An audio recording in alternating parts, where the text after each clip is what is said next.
Bismillahirrahmanirrahim. Assalamualaikum warahmatullahi wabarakatuh. Di sini saya akan mempresentasikan tugas dari mata kuliah Sistem Komunikasi untuk memenuhi tugas pengganti UAS. Di mana tugas ini diampu oleh dosen pengampu Ibu Endah Setiawati, STMT. Sebelumnya, izinkan saya memperkenalkan diri terlebih dahulu. Nama saya Safwan dengan nomor NIM 2311636 dari kelas 3C Prodi Sistem Telekomunikasi. Baik, mungkin kita akan langsung masuk ke materinya. Sebelum kita mengetahui lebih lanjut mengenai macam-macam atau jenis-jenis dari modulasi, kita perlu mengetahui terlebih dahulu apa itu modulasi. Baik, jadi modulasi adalah teknik yang digunakan dalam komunikasi untuk mengubah sinyal informasi menjadi bentuk yang lebih sesuai untuk transmisi melalui saluran komunikasi. Dalam dunia telekomunikasi, modulasi memainkan peran penting dalam memastikan bahwa informasi dapat dikirimkan dengan efisien dan efektif, terutama dalam kondisi yang beragam. Terdapat berbagai jenis teknik modulasi, di antaranya amplitude modulation atau AM, lalu yang kedua ada frequency modulation atau FM, yang ketiga ada amplitude shift keying atau ASK, lalu keempat ada frequency shift keying atau FSK, dan yang kelima ada phase shift keying atau PSK. Baik, mungkin kita langsung ke jenis yang pertama, yaitu amplitude modulation atau AM.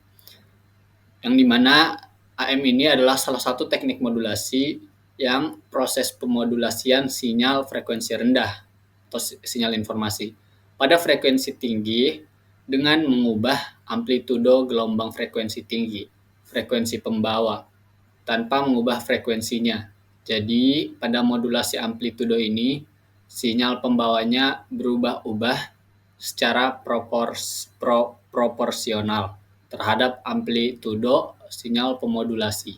Sedangkan frekuensi tetap selama proses modulasi. Lanjut ke jenis modulasi yang kedua, yaitu frequency modulation atau yang biasa disebut FM. Di mana FM sendiri merupakan teknik pengiriman informasi yang berbentuk frekuensi rendah dengan cara memodulasi frekuensi gelombang pembawa yang berfrekuensi tinggi. Jadi, pada modulasi frekuensi ini, sinyal informasi akan mengubah frekuensi gelombang pembawanya. Sedangkan amplitudonya tetap selama proses modulasi. Untuk perbandingan pemancar AM dan FM, di sini kita melihat tabel bersama-sama, ada AM dan FM. Yang pertama, cara modulasi, di mana amplitudo dari gelombang pembawa dimodulasikan dengan gelombang sinyal. Frekuensi gelombang pembawanya itu tetap untuk AM. Sedangkan untuk FM sendiri, frekuensi dari gelombang pembawa dimodulasikan dengan gelombang sinyal. Amplitudonya gelombang pembawa itu tetap. Lalu ada lebar band gelombang radio, yang dimana untuk AM itu sempit, lalu untuk FM sendiri itu lebar. Lalu ada frekuensi respons. Dalam frekuensi respon, di AM itu dalam daftar dalam batas 50 hingga 7500 Hz. Sedangkan untuk FM sendiri dalam batas itu 30 hingga 15.000 Hz. Untuk noise-nya sendiri di AM itu banyak ya, sedangkan di FM itu sedikit. Lalu di bagian pemancar stereo, untuk AM itu diperlukan 2 gelombang, sedangkan FM sendiri hanya memerlukan 1 gelombang. Lalu kita masuk untuk jangkauan frekuensi. Dalam pemancar AM, lebar band gelombang radio adalah 30 kHz. Untuk sinyal suara dipancarkan maksimum 15 kHz. Oleh sebab itu, jika frekuensi ditunjukkan pada stasiun pemancar dengan selang waktu 10 kHz, dua sinyal yang berdekatan akan bercampur satu sama lain, sehingga menyebabkan bit interface atau gangguan yang saling menindas. Bila dalam lain hal waktu selang dinaikkan, level noise juga akan bertambah. Oleh sebab itu, dalam pemancar AM, jangkauan frekuensi sinyal suara terbatas sampai 50 Hz hingga 7,5 kHz. Dalam pemancar FM sendiri diperlukan daerah frekuensi yang lebar. Oleh karena itu, digunakan gelombang yang sangat tinggi atau UHF. Batas frekuensi FM sama seperti tabel sebelumnya, yaitu yang normal adalah 88 hingga 108 MHz. Lalu kita masuk ke perbandingan noise. Untuk modulasi frekuensi atau FM menunjukkan keunggulan yang signifikan dalam hal ketahanan terhadap noise dan kualitas suara yang superior, berkat mekanisme penyampaian informasi yang berbasis perubahan frekuensi. Sementara di sisi lain, modulasi amplitude atau AM cenderung lebih rentan terhadap gangguan yang dapat merusak integritas sinyal. Meskipun demikian,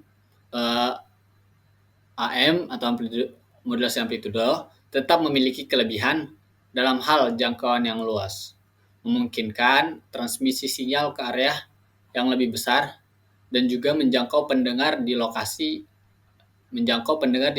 yang lebih terpencil.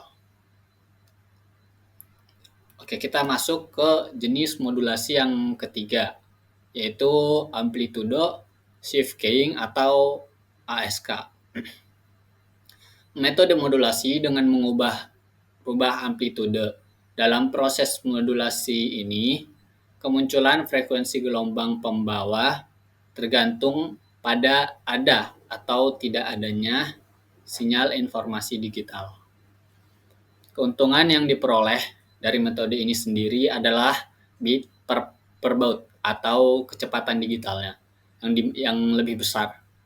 Sedangkan kesulitannya adalah dalam menentukan level acuan yang dimilikinya, yakni setiap sinyal yang diteruskan melalui saluran transmisi jarak jauh selalu dipengaruhi oleh redaman dan distorsi lainnya. Oleh sebab itu, metode amplitude shifting atau ASK hanya menguntungkan bila dipakai untuk hubungan jarak dekat saja. Lalu yang selanjutnya jenis yang keempat, yaitu ada frekuensi shift keying atau FSK. Untuk FSK sendiri merupakan metode jenis amplitude yang pengiriman sinyal melalui penggeseran frekuensi. Metode ini merupakan suatu bentuk modulasi yang memungkinkan gelombang modulasi menggeser frekuensi output gelombang pembawa. Pergeseran ini terjadi antara harga-harga yang telah ditentukan semula dengan gelombang output yang tidak mempunyai fase terputus-putus. Dalam proses modulasi ini, besarnya frekuensi gelombang pembawa berubah-ubah sesuai dengan perubahan ada atau tidak adanya sinyal informasi digital. Lalu kita masuk yang ke terakhir, yaitu jenis modulasi yang terakhir, yaitu phase shift keying atau PSK. Nah, PSK sendiri pengiriman sinyal melalui pergeseran fase. Ya, metode ini merupakan suatu bentuk modulasi fase yang memungkinkan fungsi pemodulasi fase gelombang termodulasi di antara nilai-nilai diskrit yang telah ditetapkan sebelumnya. Dalam proses modulasi ini, fase dari frekuensi gelombang pembawa itu berubah-ubah sesuai dengan perubahan status sinyal informasi digital. Untuk sudut fase harus mempunyai acuan kepada pemancar dan penerima. Akibatnya sangat diperlukan stabilitas frekuensi pada pesawat penerima guna memudahkan untuk memperoleh stabilitas pada penerima. Kadang-kadang dipakai suatu teknik yang keren dengan PSK yang berbeda-beda. Lalu di sini ada kelebihan dan kekurangan ASK dan FSK. Pertama itu ada ASK yang dimana ketahanan terhadap noise-nya ASK adalah yang paling rentan terhadap noise di antara ketiga teknik. Di antara ketiga teknik yang terakhir yaitu antara ASK, FSK, dan PSK. Perubahan kecil dalam amplitudo akibat noise sendiri dapat menyebabkan kesalahan dalam pengenalan sinyal. Untuk noise yang mempengaruhi amplitudo dapat mengakibatkan kesalahan dalam mendeteksi bit, terutama dalam lingkungan yang bising. Untuk kelemahan dari ASK sendiri, ASK itu tidak cocok untuk aplikasi yang memerlukan keandalan tinggi, terutama dalam kondisi saluran yang buruk. Lalu kita masuk kekurangan dan kelebihan FSK. Untuk ketahanan terhadap noise, kelebihan dan ketahanan terhadap noise FSK adalah yang paling tahan terhadap noise di antara ketiga teknik antara ASK, FSK, dan PSK. Dalam FSK sendiri, informasi dikodekan dalam frekuensi sinyal, sehingga perubahan kecil dalam amplitudo atau noise tidak akan mempengaruhi kemampuan untuk mendeteksi frekuensi. FSK dapat dengan mudah membedakan antara frekuensi yang berbeda, sehingga lebih andal dalam kondisi saluran yang buruk. Namun untuk kelemahannya sendiri, untuk FSK, meskipun FSK lebih tahan terhadap noise, yang memerlukan bandwidth yang lebih besar dibandingkan dua lainnya yaitu ASK dan PSK.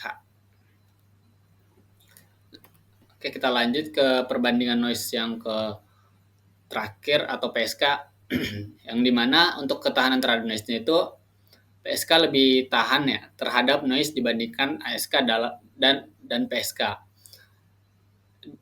Dibandingkan ASK. Dalam PSK, informasi dikodekan dalam fase sinyal, sehingga perubahan kecil dalam amplitudo tidak akan mempengaruhi atau mendeteksi sinyal selama fase tetap dapat diidentifikasi.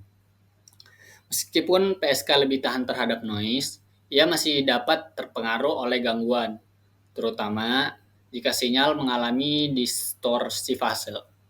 Untuk kelemahan dari PSK sendiri, PSK memerlukan pengaturan yang lebih cermat untuk deteksi fase, dan dalam beberapa kasus dapat lebih kompleks dalam implementasiannya. Baik, mungkin dari semua jenis-jenis dan atau macam-macam amplitudo kita udah sampai ke bagian akhir ya, ke kesimpulan yang dimana secara keseluruhan pemilihan teknik modulasi yang tepat sangat bergantung pada kebutuhan spesifik dari sistem komunikasi yang digunakan. Ada AM dan FM yang dimana lebih umum digunakan dalam siaran analog, sementara yang ASK, FSK, dan PSK lebih banyak digunakan dalam komunikasi digital. Faktor-faktor seperti kualitas sinyal, bandwidth, ketahanan terhadap gangguan, dan kompleksitas implementasi harus dipertimbangkan saat memilih teknik modulasi dengan memahami karakteristik masing-masing dari teknik modulasi. Kita dapat memilih metode yang paling sesuai untuk aplikasi komunikasi yang diinginkan. Baik, mungkin cukup sekian presentasi dari saya, kurang lebihnya mohon dimaafkan. Wabillahi taufiq wal hidayah. Wassalamualaikum warahmatullahi wabarakatuh.